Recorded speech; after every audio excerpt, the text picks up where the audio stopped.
You and your roommate are standing in the middle of your apartment, staring at a lottery ticket. The TV says the winning numbers.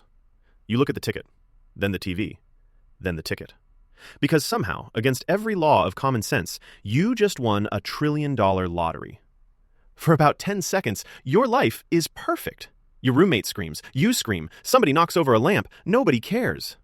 Then, your roommate grabs you by both shoulders and says the most dangerous sentence a human being can say near money. We're rich.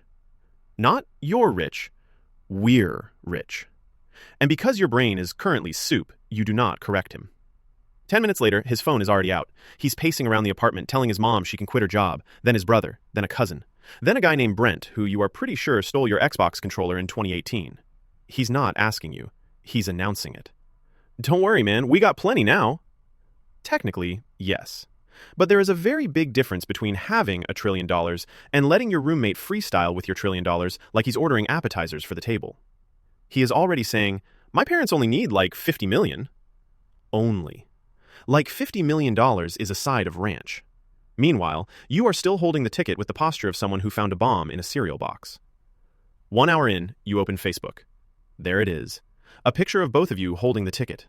Caption, we just won $1 trillion. It already has hundreds of comments. Your aunt says, so proud of you boys. A stranger says, check your messages. Another stranger says, I am your real father.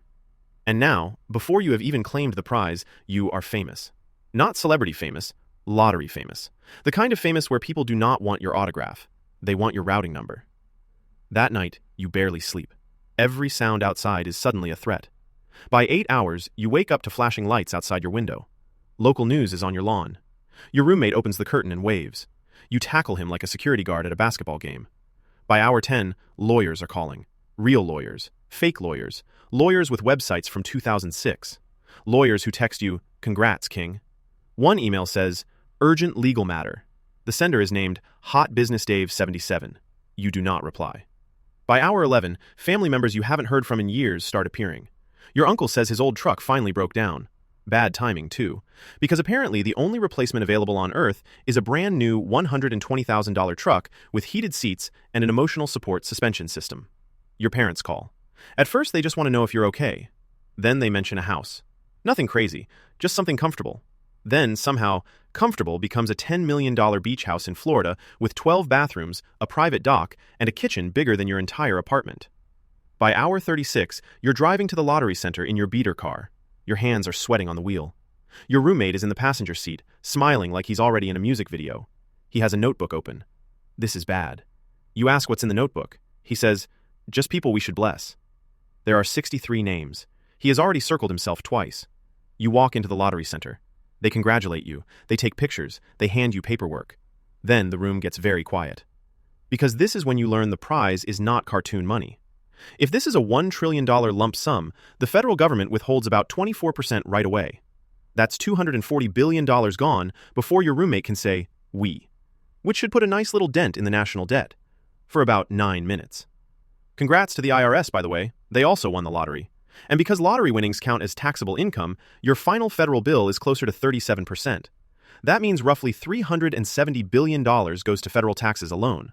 Depending on your state, the total could crawl dangerously close to half. Your roommate looks offended, like the IRS stole money from him personally. He whispers, so when do I get my $500 billion? This man has the financial literacy of a broken vending machine. You still have hundreds of billions left, so you should be fine, right? For normal things, yes. You can buy a nice house, any car, pay every bill, every loan, every medical expense, every weird subscription you forgot you had. You can walk into a restaurant, order without looking at prices, then accidentally buy the restaurant. Even $1 billion is absurd. If you spent $10,000 every single day, it would take about 274 years to spend $1 billion. You do not have $1 billion. You have hundreds of billions left. If you stacked $1 trillion in $100 bills, the pile would reach about 679 miles high. That is past the International Space Station. Your money is leaving Earth before your roommate understands taxes. So the problem is not whether you can afford stuff. The problem is that stuff starts chasing you. Real estate investors start offering once-in-a-lifetime opportunities. One guy says he can turn your money into generational wealth. You already have generational wealth. He says, exactly. Another guy says he found undervalued desert land, but the only thing on it is vision, which means nothing. Scammers evolve overnight. Some guy from Microsoft calls and says your computer has a virus, and the only way to fix it is to send him $50,000 in gift cards. Your roommate says, "That sounds serious." You take his phone away. Then you stop for gas. A random guy recognizes you and says he just needs help getting back on his feet. You feel bad. You give him $1,000. He thanks you. You go inside, buy a water, come back out, and he's waiting by your car. Now he says his feet are apparently not fully back yet. He asks for $5,000 more. And this is when you realize charity is not simple anymore. If you give everyone money, they come back. If you do not, they call you evil. If you help one person, 10 people ask, why not them? And if your roommate sees it, he says, "Bro, can my dentist get $2 million?" His dentist is not even asking.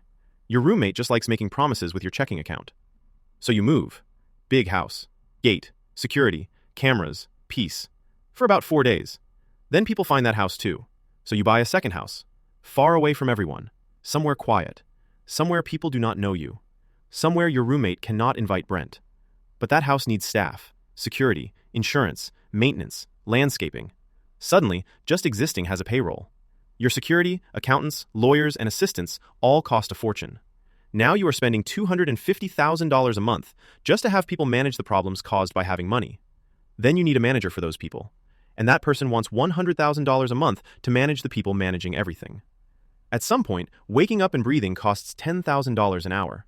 Not because you are buying gold toothbrushes, because your parents have a beach house, your uncle has a truck, your lawyer has a lawyer, and your roommate is in the kitchen asking if his half is direct deposit or check. By the end of the first month, you are richer than you ever imagined, and more exhausted than you have ever been.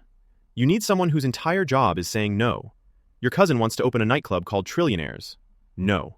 A stranger wants you to invest in a calendar app with worse buttons. No. Your roommate wants to fund a movie about his life. Absolutely not. And the worst part is, everybody thinks your money is infinite. But $1 trillion does not make people normal. It makes them creative. Every problem becomes your problem. Every dream becomes your responsibility. Every person who has ever met you suddenly remembers you as their best friend. You can buy anything, but you cannot buy normal. You cannot walk into a gas station without becoming a public event. You cannot answer your phone without risking a business pitch. You cannot help one person without becoming responsible for everyone who watched you help them. And the roommate? He is still there, standing in your new marble kitchen, eating cereal out of a bowl that costs more than your old rent, and asking, "So real quick, where's my $500 billion?" So what happens if you win $1 trillion lottery? You become rich instantly, then famous, then hunted, then taxed, then surrounded by people trying to turn your miracle into their business plan. The money would change your life, but the first thing it would buy is the funeral for your old one. Well, that answers that.